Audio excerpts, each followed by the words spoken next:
Okay, let's get started. What I'm going to be doing here essentially is showing you how I do what I do when I listen to music and I tab it out and figure out what the notes are.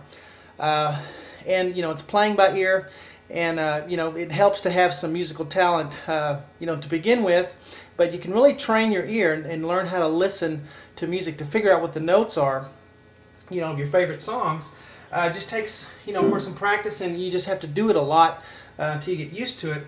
But you'll find that a lot of the same chords will be used in groups together. You'll find patterns all over the place, and you'll begin to see things, it's really not that complicated once you do a few songs. But we're going to start. What I do when I'm listening to a song and I'm trying to figure out what the notes are and I'm listening to it, the first thing you need to listen for is the bass note, because that's what everything is built on. Your chord will most likely be the name of the chord will be most likely the bass note that you'll have. Now, you'll either have that in the bass guitar, and when you listen to music, sometimes you can't hear the piano part, but you'll hear the bass guitar, and most of the time that note that the bass guitar is playing will be the piano note that you need to do on your left hand. And if you can hear the piano bass note, that's even better. Then you can play exactly, you be sure what the piano note is. So that's the first thing you have to do when you listen to music. And that, I'm talking about things like, just kind of chording along. A lot of songs have that, just chunk, chunk, chunk, basic chords. And that's what we're going to start with, because that's the simplest thing. So you want to listen for that bass note to begin with.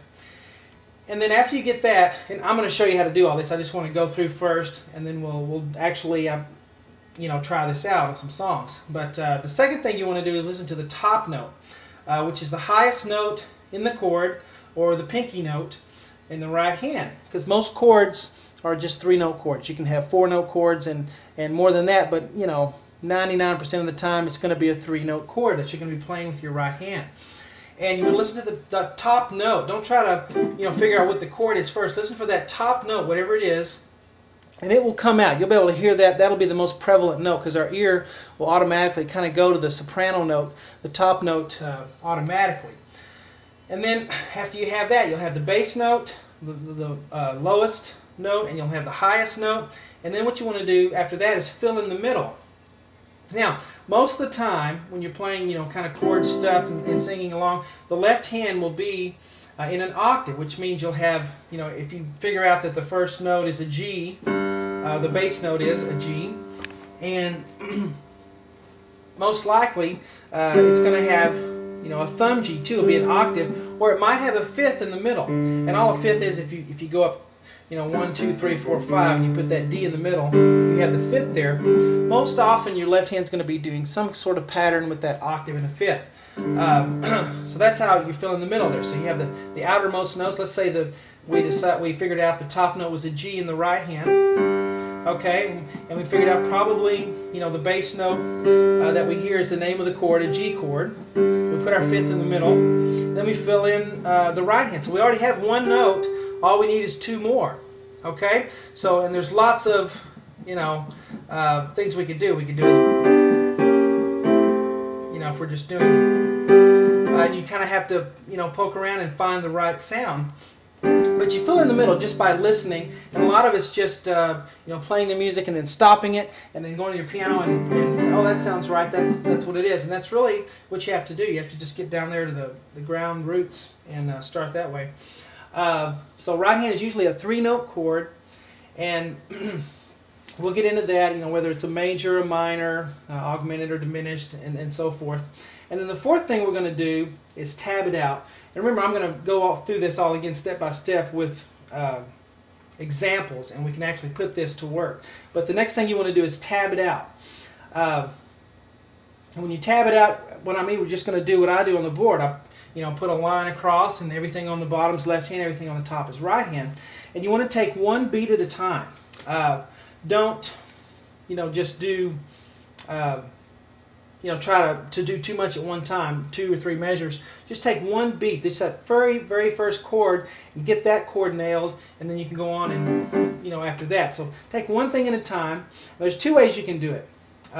Some people like to do all right hand, so you have that line on your piece of paper, and you go through and write down all the top notes that you hear on the right hand, because we were doing the top note, and then then you go back, and where the bass notes are, then you can do all the left all the way through for a certain amount of measures. Or some people like to do the right and left together. So if they hear one chord, they want to get that right and left hand down first, and then go to the next one and do right and left hand.